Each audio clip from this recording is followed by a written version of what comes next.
STV বাংলায় আপনাদের সবাইকে স্বাগত জানিয়ে আমি বনশ্রী। আপনারা সবাই জানেন যে কম বেশি আমরা সকলেই কিন্তু বিপদে পড়ি মাঝে মাঝে, বা বিভিন্ন ধরনের সমস্যায় আমাদের পড়তে হয়। তো সেই নিয়ে আমাদের আজকের যে এপিসোড বা আজকে যে প্রোগ্রাম, সেটা হচ্ছে জ্যোতিষশাস্ত্রের আলোচনা। সেটা নিয়ে আমরা দর্শক বন্ধুরা চলে এসেছি। আজ আমাদের এই স্টুডিওতে যাকে পেয়ে গেছি, উনি হচ্ছেন আচার্য সপ্তর্ষি শাস্ত্রী। নমস্কার। শাস্ত্রীজির কাছ থেকে তো অনেক কিছু আমরা শুনবো, এবং আমরা যে বিভিন্ন ধরনের বিপদে পড়ি বা বিভিন্ন ধরনের সমস্যায় আমাদের পড়তে হয়, তো সমস্যা ছাড়া আমাদের এখন কোনো রকমই নিস্তার পাওয়ার তো কোনো উপায়ই নেই। উপায়টা নেই এই কারণে যে সঠিক একজন অ্যাস্ট্রোলজার বা সঠিক যদি সেরকম কোনো মানুষের আমরা সাহায্যে আমরা যদি থাকতে পারি, তাহলে অবশ্যই সেখান থেকে বেরিয়ে আসা সম্ভব। তো শাস্ত্রীজির সাথে আজকে বহু বিষয় নিয়ে আমরা আলোচনা করব, তো ওনার মুখ থেকে কিছু কথা আমরা শুনে নেব। শাস্ত্রীজি, আপনার তো সেন্টার আছে এবং বিভিন্ন জায়গায় চেম্বার আপনি বসেন, তো সেগুলো কোথায় কোথায় আপনার চেম্বার? আমার চেম্বার বলতে আমি শ্রীরামপুরে বসি এবং দমদম ক্যান্টনমেন্টে বসি। আমার সেন্টারের নাম হচ্ছে Nageshwari the world of divinity, এটা হচ্ছে আমার সেন্টারের নাম। সেখান থেকে আমি জ্যোতিষ, তন্ত্র এবং বাস্তুর উপরে ফোকাস করে থাকি। আচ্ছা শাস্ত্রীজি, আপনি তো বললেন যে বহু কাল ধরে আপনি বাস্তু রিলেটেড সমস্যা নিয়ে, মানুষের একটা এখন খুব বেশি প্রবণতা যে বাস্তু বিষয়, যেখানে মানুষটা থাকে। তো এরকম হয় যে কোনো রকম একটা পজিশন, ঘর, যে ঘরে আমরা থাকছি, যে ঘরে আমাদের শোবার ঘর, বা যে ঘরে আমরা রান্না করছি প্রতিদিন, সেরকম একটা নির্দিষ্ট করে যারা বাড়ি করবে বলে ভাবছে বা বাড়িতে হাত দেবে বলে ভাবছে, এরকম কি স্পট কিরকম হাইলাইট থাকে? নিশ্চয়ই। যেমন দেখুন, আমাদের যেটা রান্নাঘর হবে, সেই রান্নাঘরের বেসিক্যালি করতে হয় অগ্নিকোণে, কারণ সেখানে আগুন রিলেটেড কাজগুলো হয়ে থাকে। এই অগ্নিকোণে যদি রান্নাঘর করা যায় এবং যিনি রান্না করবেন তার মুখ যদি পূর্ব দিকে হয়, সেই রান্না খেয়ে প্রত্যেকটা মানুষ সুস্বাস্থ্যের অধিকারী হবে এবং সেই বাস্তুর কল্যাণ ওর মধ্যে নিহিত থাকবে। আর শয়নকক্ষ সর্বদা করতে হয় পশ্চিম দিকে, কারণ সেখানে সূর্য অস্ত যায়। সূর্য যেখানে অস্ত যায়, সূর্য যেখানে শয়নে যায়, সেখানেই যদি আমরা আমাদের শয়নকক্ষ করতে পারি, সার্বিকভাবে মানুষের উন্নতির কাজ সেখান থেকে আমরা পেতে পারি। আচ্ছা স্যার, আপনার মুখ থেকে যেটা শুনলাম যে শয়নকক্ষটা যেখানে হবে সেটা পশ্চিম দিকে, অর্থাৎ সূর্য সেখানে অস্ত যায়, তো সেইখান থেকে সেটা। এবার রান্নাঘরটা আপনি বললেন একটা পজিশনে হবে অগ্নিকোণে। অগ্নিকোণ মানে হচ্ছে আমরা যেটাকে জানি পূর্ব দক্ষিণ কোণটাকে, ওইটাকে বলে অগ্নিকোণ। আচ্ছা, এর বাদ দিয়ে প্রতিটি মানুষ কিন্তু এখন কিন্তু ওইভাবে কিন্তু বাড়ি করেন না, হ্যাঁ? তাহলে সে ওইভাবে না করে অন্যদিকে কোনো একটা কোণে করলো, তাহলে সেখান থেকে বাস্তু দোষ তো তৈরি হবে, এবং সেই বাস্তু দোষের জন্য বাস্তু দোষের প্রতিকার আবশ্যক। আচ্ছা স্যার, এরকম তো বহু মানুষ আপনার কাছে আসছে বিভিন্ন ধরনের সমস্যা নিয়ে, মেইনলি কোন বিষয়টাকে এখন বেশি দেখতে পাওয়া যাচ্ছে মানুষের মধ্যে? দেখুন, এখন বেসিক্যালি যেটা দেখা যাচ্ছে সেটা হচ্ছে বিবাহিত জীবনের সমস্যা, কেরিয়ার নিয়ে মানুষের একটা চিন্তা থাকে। এই সমস্যাগুলোই কিন্তু মানুষের কাছে বেশি চিন্তার বিষয়। তার কারণ হচ্ছে কি, আমাদের সন্তান বড় হয়ে কোন দিকে যাবে, কি করলে সে লাইফে সাকসেস পাবে, সেটা কিন্তু বাবা মায়ের চিন্তা থাকে। তার সাথে সাথে তারা বড় হয়ে যখন যাবে, সে তার জীবনের সহধর্মিণী বা তার স্বামী বা তার স্ত্রী কি তার পক্ষে উপযুক্ত হবে, এইটা নিয়ে মানুষের চিন্তার একটা জায়গা তৈরি হয়ে যায়। তা এই জায়গা থেকে মানুষকে সঠিক একজন জ্যোতিষী পথ দেখাতে পারেন। জ্যোতিষশাস্ত্রের সূক্ষ্মাতি সূক্ষ্ম বিচার এই পথ দেখাতে পারে যে তার কার সাথে বিয়ে হলে সে সুখে থাকবে, সে কোন লাইনে পড়াশোনা করলে সে তার লাইফের অ্যাচিভমেন্ট পাবে। তার বিচারটা কিন্তু জ্যোতিষের ছক বিচার দ্বারাই একমাত্র সম্ভব। কারণ যে ব্যক্তি যে উদ্দেশ্যে এই পৃথিবীতে এসেছে, বিধাতা তাকে যেই উদ্দেশ্যে এই পৃথিবীতে পাঠিয়েছে, সেই উদ্দেশ্য যদি সে না করে, তাহলে কিন্তু সে উন্নতি করতে পারবে না। উদাহরণস্বরূপ বলতে থাকি যে একটি নৌকা যদি নদীর স্রোতের অনুকূলে যায় তার গতিবেগ যত হবে, সেই নৌকা যদি স্রোতের বিপরীতে যায় তার গতিবেগ কিন্তু স্লথ হয়ে যাবে। তার কারণ কি? কারণ তার গতিবেগের বিরুদ্ধে যেতে চাইছে। সুতরাং কোনো মানুষ যদি নিয়তির বিরুদ্ধে যেতে চায় তার জীবনের উন্নতি কিন্তু এত সহজে আসবে না, সে কোনোদিনই পারবে না। নিয়তির অনুকূলে যে ব্যক্তি যাবে তার উন্নতি কিন্তু সেই লেভেলে হবে, এবং সেই লেভেল ঈশ্বর কোন কাজের জন্য তাকে প্রেরণ করেছে সেই কাজ একমাত্র বলে দিতে পারে জ্যোতিষ, কারণ জ্যোতিষ হলো বেদের নির্মল চক্ষু। অভিনয়কে নিজের পেশা হিসাবে নিতে চাইছেন? তাহলে আর দেরি কিসের? এখন আর চিন্তার দিন শেষ। আজই যোগাযোগ করুন সার্চ মিডিয়ার সাথে, নিচে স্ক্রলে দেওয়া নাম্বার। আচার্য কম্পিউটার সেন্টার, বিশ্বাসের প্রতীক। এখানে নামমাত্র খরচে সহজ পদ্ধতিতে ঘরোয়া পরিবেশে স্কুল কোর্স সব বোর্ডের 11-12 computer science, DTP, advance tally, GST, programming language, spoken English শেখানো হয়। কর্মসংস্থানের সুযোগ আছে। Government registration number L746685। যোগাযোগ 9007947384। মৃণাল স্যার। দমদম এয়ারপোর্টের কাছাকাছি মনোরম পরিবেশে ফ্ল্যাট খুঁজছেন? একদিকে রেল স্টেশন, অপরদিকে মেট্রো স্টেশন, দামেও কম, পরিবেশও ভালো।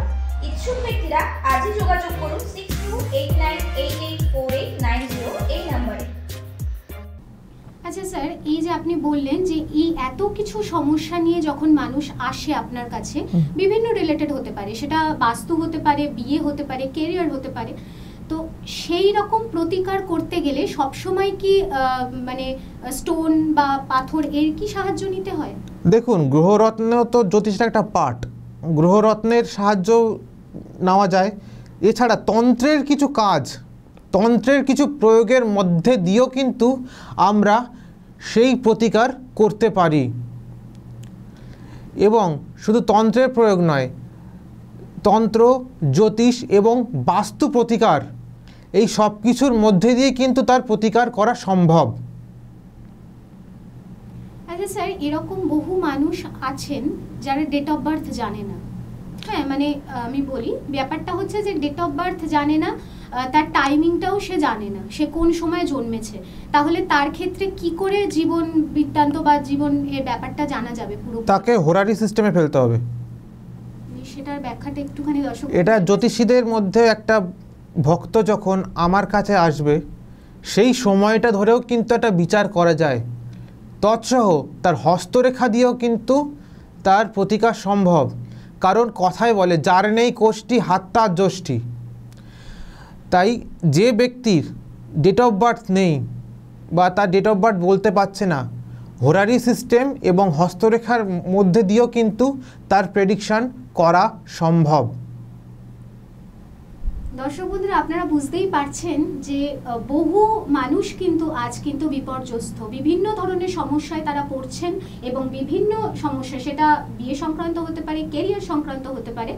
কিন্তু আমার খুব ইন্টারেস্টিং একটা বিষয় জানতে ইচ্ছা করছে স্যার আপনার কাছে, যে এই মুহূর্তে দাঁড়িয়ে যে বিবাহ বিচ্ছেদ খুব দেখতে পাওয়া যাচ্ছে, এর কারণটা কি? হ্যাঁ, প্রথম কারণ হচ্ছে জটক বিচার না করিয়ে বিবাহ। আজকের যার সঙ্গে আমার বিবাহ সম্পন্ন হচ্ছে সে কি আদৌ আমার জন্য পৃথিবীতে এসেছে? এটা হচ্ছে প্রথম পয়েন্ট। সেটাকে কে বলতে পারে? একজন জ্যোতিষ বলতে পারে। তার সাথে আমার অষ্টকূটের কতটা পার্সেন্টেজ মিলছে, তার সঙ্গে যখন আমি ক্ষণিকের মোহে যদি আমরা ভালোবাসা আর সারা জীবন চালানো কিন্তু এক কথা নয়। তাই বলছি, ক্ষণিকের মোহে বশবর্তী হয়ে যখন মানুষ তাকে বিয়ে করছে, কিন্তু তার সাংসারিক জীবনে যখন পদার্পণ করছে, তখন তারপরে কিন্তু তার জীবনে অনেক রকম সমস্যা তৈরি হচ্ছে। সেই সমস্যার জন্য তাকে জটক বিচার করে বিয়ে করা একান্ত প্রয়োজন। এবং বিয়ের সঙ্গে সঙ্গে কিছু মাঙ্গলিক অনুষ্ঠানও সেখানে করলে সেই বিয়ে কিন্তু চিরস্থায়ী সুখী দাম্পত্য জীবন পেতে পারে। স্যার একটা খুব মজার বিষয়, সেটা হচ্ছে যে এই কথা শুনে অনেক দর্শক বন্ধুরা হয়তো বলবেন, যারা আগেকার দিনের মানুষ তারা হয়তো বলবেন যে কই আমাদের সময় তো এরকম জটক বিচার করে বা এরকম মিল করিয়ে তো বিয়ে হয়নি, তবুও আমরা একসাথে পথ চলছি। তাহলে এই মুহূর্তে দাঁড়িয়ে বা আজকের দিনে দাঁড়িয়ে এই বিষয়টার উপরে কেন এত হাইলাইট হচ্ছে? তার কারণ হচ্ছে এই যুগেরটা হচ্ছে ইলেকট্রনিক্সের যুগ। Electronics associated with Rahu. এই রাহু কিন্তু অনেক সময় মানুষের জীবনে একটা নেগেটিভ প্রভাব ফেলে। তাই যখন আমরা জটকটা বিচার করে বিবাহ দিচ্ছি তখন কিন্তু সেই জায়গা থেকে অনেকটাই রিকভারি পেতে পারি। এমনকি আগেকার দিনেও কিন্তু জটক বিচার করিয়ে বিবাহ দেওয়া হতো। তাদেরকে ওপর থেকে দেখতে সুখী মনে হলেও তারা যে কতটা সুখী তারা নিজেরাই জানে। আচ্ছা স্যার, এরপর নেক্সট কোশ্চেন একটু যাব, সেটা হচ্ছে যে এই মুহূর্তে আমরা 2025-এ দাঁড়িয়ে, তো সুতরাং এখন নাকি ধনু রাশির ধাইয়া চলছে, তো এইটা একটু যদি বিস্তারিতভাবে খুলে বলেন। 29শে মার্চ শনি যখন মীন রাশিতে গমন করেন সেই সময় ধনু এবং সিংহ রাশির ধাইয়া শুরু হয়। দেখুন, শনি হচ্ছেন কর্মফলদাতা, তিনি ন্যায়ের গ্রহ। যদি মানুষের কর্ম ঠিক থাকে শনিদেব তাকে কোনো দিন কোনো পীড়া দেন না। এবং শনিদেবের ভূমিকা মানুষের জীবনে সেই রকমই, যেরকম একজন কঠোর শিক্ষক তার ছাত্রকে গড়ে পিঠে কঠিন শাসন করে একটা সোনা তৈরি করে থাকেন। আদরে বাঁদর হয়, শাসনে সোনা ফলে। তা সেই শনির কাজ হচ্ছে মানুষকে গড়ে পিঠে বাস্তবমুখী করে তাকে বাস্তবের উপযুক্ত তৈরি করা। এটাই হচ্ছে শনিদেবের বৈশিষ্ট্য। সুতরাং ধনু রাশির জাতক জাতিকা বা সিংহ রাশির জাতক জাতিকা যদি তার কর্মের ওপর ধ্যান দেয়, তার কর্মটাকে শুদ্ধ রাখে, শনিদেব তাকে কখনোই খারাপ ফল দেবেন না। যদি সেই জাতক বা জাতিকা কর্মের কোনো দোষ থাকে বা কাউকে কোনো ঠকায় প্রতারণা করে, তখন কিন্তু শনি তাকে একটা কষ্ট দিয়ে থাকেন। শনিদেব করেন কি, মানুষের অহংকার জায়গা থেকে তাকে নিরহংকারের জায়গা থেকে আনেন। শনিদেবের কারক গ্রহটা কি বা শনিদেবের কারক কথাটা কি, যে হচ্ছে কি আমি সর্বস্ব থেকে আমি কিছু নই, তিনি সর্বস্ব, তার জায়গায় নিয়ে যাওয়া। সর্বশক্তিমানের কাছে সমর্পণ ভাব আনে শনিদেব, কারণ শনিদেবকে অধ্যাত্মবাদের অধ্যাপক বলা হয়। সুতরাং যে মানুষ অধ্যাত্ম ধর্মকে নিয়ে থাকবে, সে যে রাশি জাতক জাতিকাই হন না কেন, শনিদেব তাকে কিন্তু একটা ভালো রেজাল্ট অবশ্যই দেবেন। আচ্ছা স্যার, এই ধাইয়াতে পজিটিভ দিকটা বেশি ফুটে ওঠে নাকি নেগেটিভ দিকটা? কঠিন শিক্ষক যখন ছাত্রকে শাসন করে তখন তো তার ছাত্রের কাছে তো সেটা নেগেটিভই মনে হয়, কিন্তু তার লুকায়িত যে পজিটিভ দিকটা আছে সেটা সময়ের সঙ্গে প্রকাশ পায়। আচ্ছা স্যার, আপনি তো বললেন যে কোনো কারোর যদি বিয়ে হয় তাহলে বিয়ের আগে জটক বিচার করাটা মাস্ট, এবং তার ছকে মাঙ্গলিক যোগটা বিচার করতে হয়। মাঙ্গলিক যোগ এই নিয়ে আলোচনায় করব, সেটা হচ্ছে মাঙ্গলিক দোষ। মানে বলা যায় কোনো মেয়ের যদি মাঙ্গলিক দোষ থাকে তাহলে নাকি পাত্র যে হবে তারও মাঙ্গলিক যদি চার্টে থাকে তাহলে তাদের নাকি বিয়েটা ভালো হয়। এটা কতটা যৌক্তিক? হ্যাঁ, এবার আসি মাঙ্গলিক যোগটা কি। বিভিন্ন শাস্ত্রে বলেছে লগ্নস্থানে, চতুর্থ স্থানে, সপ্তম স্থানে, অষ্টম স্থানে এবং দ্বাদশ স্থানে যদি মঙ্গল থাকে, এটা চন্দ্র কুণ্ডলিতেই হোক বা লগ্ন কুণ্ডলিতেই হোক, তখন তাকে মাঙ্গলিক দোষ বলে। দেখুন, মঙ্গল আমাদের অহংকারকে বাড়ায়, আমাদের টেম্পারকে বাড়ায়, এবং বিবাহিত জীবনে এই টেম্পার বা এই অহংকার কিন্তু একটা অন্তরায় হয়ে দাঁড়ায়। যে মানুষের মাঙ্গলিক যোগ থাকবে সেই মানুষের টেম্পারটা একটু হাই হয় তাদের তুলনায় যাদের মাঙ্গলিক যোগ নেই। এই ক্ষেত্রে হয় কি, যেমন লোহাকে লোহা কাটতে পারে, সেরকম যারা মাঙ্গলিক তাদের সঙ্গে যদি মাঙ্গলিকেরই বিয়ে হয় তাদের টেম্পারটা ম্যাচ করে, এবং যারা মাঙ্গলিক তাদের বিয়েটা যদি যারা মাঙ্গলিক নয় তাদের সাথে হয়, টেম্পারটা কিন্তু ম্যাচ করবে না, সেক্ষেত্রে একটা গ্যাপিং তৈরি হয়। এই জন্য ছকের ক্ষেত্রে একটা মাঙ্গলিক বিচার করা প্রয়োজন, এবং তৎসহিত তার সপ্তম ভাব, পঞ্চম ভাব এবং দ্বাদশ ভাবকেও বিচার করতে হয়। এই সার্বিক বিচার করা থেকে তার কিন্তু বিবাহিত জীবনের একটা সুখের জায়গা তৈরি হয়। আচ্ছা স্যার, এই মুহূর্তে দাঁড়িয়ে বহু বাবা মার চিন্তা যে আমার ছেলে পড়াশোনায় মন বসাতে পারছে না, ভীষণ দুরন্ত, তাদেরকে সঠিক রাস্তায় আনার কি পদ্ধতি? ছক বিচার, তার ছক বিচার করাতে হবে। প্রথমত দেখা যাবে যে তার ছকে কোনো সমস্যা আছে কিনা, তার রাহু কোনো সমস্যাগ্রস্ত কিনা, তার বিদ্যার কারগ্রহ বুধ পীড়িত কিনা, তার চতুর্থ স্থান এবং পঞ্চম স্থান কোনোভাবে পীড়িত কিনা, এই সমস্ত বিচার করে, বা চতুর্থ অধিপতি বা পঞ্চম অধিপতি কোনো শত্রু গ্রহ দ্বারা দৃষ্ট কিনা, এরা কোনো শত্রু গ্রহ ঘরে বসে আছে কিনা, এই সার্বিক বিচার করে কিন্তু তার পড়াশোনার জায়গাটা তৈরি করতে হয়। এবং এই সামগ্রিক বিচার করে তার প্রতিকার দিলে অবশ্যই কিন্তু সে তার কেরিয়ার বা পড়াশোনার দিকে একটা ভালো জায়গা অবশ্যই পাবে। আমরা সবাই জানি ঘি কি কাজে লাগে, কিন্তু এটা জানি কি শরীরকে সুস্থ রাখতে এই লর্ড কৃষ্ণ ঘি দারুণ উপকারী। স্বাদে গুণে ভারতবর্ষের একমাত্র খাঁটি ঘি মানেই লর্ড কৃষ্ণ ঘি। গুণেও সুস্বাদু, দামেও কম, লর্ড কৃষ্ণ ঘি। আমরা এখন আছি STV বাংলায়। Twinkles dance in winter light, children laugh and spirits cheer, magic grows this time of year.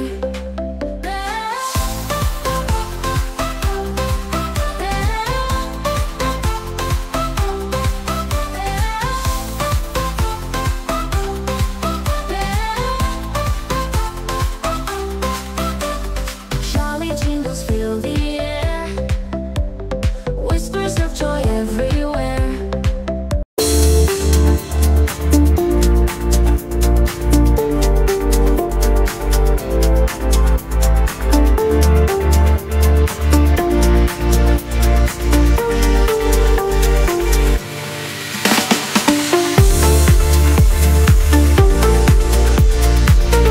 আপনজন ম্যাট্রিমনি একটি বিশ্বস্ত প্রতিষ্ঠান। এখানে মাত্র 300 টাকার বিনিময়ে পাত্রপাত্রী যোগাযোগ করিয়ে দেওয়া হয়। যতদিন না যোগাযোগ হচ্ছে ততদিন ফ্রি সার্ভিস। যোগাযোগ করুন 03325663329 অথবা 03325663327। যে স্যার, এই প্রতিকারটা কি মানে বিভিন্ন ধরনের হতে পারে? সেটা কোনো রকম স্টোনের দ্বারা হতে পারে? হ্যাঁ, জেমসের দ্বারা হতে পারে, বা তন্ত্রের দ্বারা হতে পারে, বা বিভিন্ন যন্ত্রমের দ্বারা হতে পারে। দর্শক বন্ধুরা, আপনারা বুঝতেই পারছেন যে যে কোনো সমস্যাই হোক না কেন, কোনো রকম মানে চিন্তা ভাবনা না করে একজন সফল অ্যাস্ট্রোলজারের যদি হাত ধরা যায় তাহলে অবশ্যই সেখান থেকে কিন্তু মুক্তি পাওয়া যায়। এটা কিন্তু অসম্ভব নয়, কিন্তু সঠিক গাইডেন্স আপনার দরকার, সঠিক একটা দিশা দেখানোর জন্য একজন সফল অ্যাস্ট্রোলজারকে দরকার। সেরকমই আজকে আমাদের এই স্টুডিওতে হাজির হয়েছেন সপ্তর্ষি শাস্ত্রী। শাস্ত্রীজি, আরেকটা কোশ্চেন, সেটা হচ্ছে যে এই মুহূর্তে দাঁড়িয়ে কালসর্প দোষ নিয়ে একটু কথা বলবো। এই বিষয়টা কি, মানে যদি জন্মছকে কারোর কালসর্প দোষ থাকে তাহলে সেটা কতটা বিপজ্জনক বা কতটা ভয়ানক? আচ্ছা, আমাদের যে সমগ্র রাশিচক্র, মেষ থেকে শুরু করে মীন রাশি পর্যন্ত, এই পুরো রাশিচক্রের কৌণিক মান হচ্ছে 360 ডিগ্রি। তাকে অর্ধেক করলে হয় 180 ডিগ্রি। এই 180 ডিগ্রির মধ্যে যদি প্রত্যেকটা গ্রহ চলে আসে, আমরা জানি যে রাহু এবং কেতু এই দুটো গ্রহ কিন্তু নিজেদের মধ্যে 180 ডিগ্রির দূরত্ব মেনটেন করে। মানে হচ্ছে রাহু যে ঘরে থাকবে তার সমসপ্তকভাবে কেতু থাকবে, এবং রাহু কেতুর এক পাশে যখন সমস্ত গ্রহ চলে আসে তখন সে রাহু কেতু সমস্ত কারকতাকে গিলে খায়।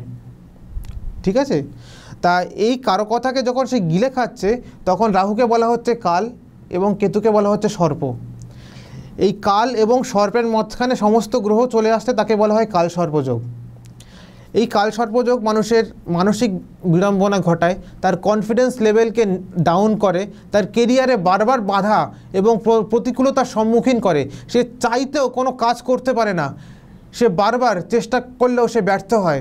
তার এফোর্ট হয়তো তাই 100% দিচ্ছে, কিন্তু কালসর্পযোগের প্রভাবেই কিন্তু তার এফোর্টটা at end of the day তার নেট ফল 0 হয়ে যাচ্ছে। এটাই হচ্ছে কালসর্পযোগের প্রতিকার। এবার কালসর্পযোগ যে যে ঘরে থাকবে সেই সমস্ত ঘরের প্রভাবকে সে নাশ করবে। যেমন ধরুন কারোর লগ্ন এবং সপ্তমে যদি কালসর্পযোগ থাকে তখন সে কিন্তু তার শরীর এবং তার বিবাহিত জীবনকে পীড়িত করবে। কারোর তৃতীয় বা নবমে যদি কালসর্পযোগ থাকে সে তার ভ্রাতাভগ্নীদের সঙ্গে বিভিন্ন ধরনের মতবিরোধ হবে এবং তার ভাগ্য বিপর্যয় ঘটবে। এটাই হচ্ছে কালসর্পযোগের মেন ফাংশন। কিন্তু এই কালসর্পযোগ মানুষ যদি ওভার কনফিডেন্ট হয়ে যায় তখনও কিন্তু তার জীবনে পতন নিশ্চিত। আচ্ছা স্যার, এই মুহূর্তে যদি কালসর্পদোষ কারোর ছকে থাকে তাহলে তার প্রতিকারটাও তো হয়? প্রতিকারটা হয় রত্ন দ্বারা হয়, এবং কি তার কালসর্পযোগের প্রতিকার তার দুরূহ তন্ত্রক্রিয়ার মাধ্যমে করা হয়ে থাকে। রাজারাপ্পায় গিয়ে এই কাজ করতে হয়। আচ্ছা স্যার, এইটা গেল একটা নেগেটিভ একটা ব্যাপার যে কালসর্পদোষ থাকলে এই মানসিক উদ্বেগ বা এরকম অহংকারী একটা দ্বিচারিতা এরকম একটা ব্যাপার থাকে। না, দ্বিচারিতা নয়, এটা হচ্ছে মানুষ অহংকারিতা মানে কি একটা ওভার কনফিডেন্টের জায়গা তৈরি হয় যেটা তার পক্ষে হার্মফুল। যে কনফিডেন্ট থাকা ভালো, কিন্তু যদি সে মানুষটা ওভার কনফিডেন্ট হয়ে যায় সেটা কিন্তু তার পক্ষে হার্মফুল হয়। সেই ওভার কনফিডেন্টের জায়গা তৈরি করে রাহু এবং কেতু, কারণ রাহু সবসময় মানুষকে ওভার কনফিডেন্ট দেয়। যে ওভার কনফিডেন্ট এবং প্রলোভনের ফাঁদে পড়ে সেটা ভুল জায়গায় পা দেবে, পা দিয়ে সে সর্বশান্ত হবে। এবং কেতু তাকে একদম সংসারের থেকে বিরক্ত করে দেবে। এটাই হচ্ছে কালসর্পযোগের মেন ফাংশন। আচ্ছা স্যারের মুখ থেকে তো এই মুহূর্তে প্রচুর মানে যা যা দর্শক বন্ধুরা আপনাদের মনে চলছিল যে এই বিষয়টা নিয়ে আলোচনা করলে বোধহয় আমার একটু সুরাহা হয়। মোটামুটি আশা করা যায় যে শাস্ত্রীজির কাছে আমরা আজকে মানে আমাদের কাছে শাস্ত্রীজি পৌঁছে গেছেন। তো সুতরাং আমরা তো বহু বিষয় নিয়ে কথা বললাম, আশা করি আপনাদের ভালো লেগেছে। কিন্তু শাস্ত্রীজি, এই মুহূর্তে যারা আপনার সাথে একটু যোগাযোগ করতে চায় বা আপনার সাথে একটু ভিজিট করে তার সমস্যা যদি সমাধান একটু রাস্তা যদি আপনি বলে দেন তাহলে সেই হিসাবে আপনার সাথে কিভাবে তারা যোগাযোগ করতে পারে? By phone. আচ্ছা, অনলাইনের ব্যবস্থাও কি আছে? অনলাইন বলতে হোয়াটসঅ্যাপে আমি অনলাইনে দেখি এবং বাই ফোনে আমার সাথে যোগাযোগ করা যেতে পারে। এবং চেম্বারেও তো তারা ভিজিট চেম্বারে আমার শ্রীরামপুরে চেম্বার আছে, ক্যান্টনমেন্টে চেম্বার আছে, তারা আসতেই পারে। আচ্ছা স্যার, কন্ট্যাক্ট নাম্বারটা যদি একটু প্রোভাইড করবেন। আমার কন্ট্যাক্ট নাম্বার হচ্ছে 8910939878। আর একবার বলি 8910939878 এই নাম্বারে। তো দর্শক বন্ধুরা, আপনারা বুঝতেই পারছেন যে সমস্যা যতই বড় হোক না কেন, সমস্যা কিন্তু কখনোই সেটা সমস্যার জায়গায় থাকবে না, সেটার সমাধান অবশ্যই হবে। সেই সমাধানের রাস্তায় যদি আপনি হাঁটতে চান, সেই সমাধান যদি আপনি নিজের জীবনে বের করতে চান, তবে অবশ্যই একজন সফল অ্যাস্ট্রোলজারের হাত ধরতে হবে এবং সফল গাইডেন্স নিতে হবে। তার জন্যই কিন্তু আচার্য যিনি আছেন সপ্তর্ষি শাস্ত্রী, ওনার সাথে যদি আপনারা যোগাযোগ করতে চান বা ওনার সাথে যদি অ্যাপয়েন্টমেন্ট করতে চান তাহলে ওনার চেম্বার রয়েছে, সেখানে আপনারা ভিজিট করতে পারেন।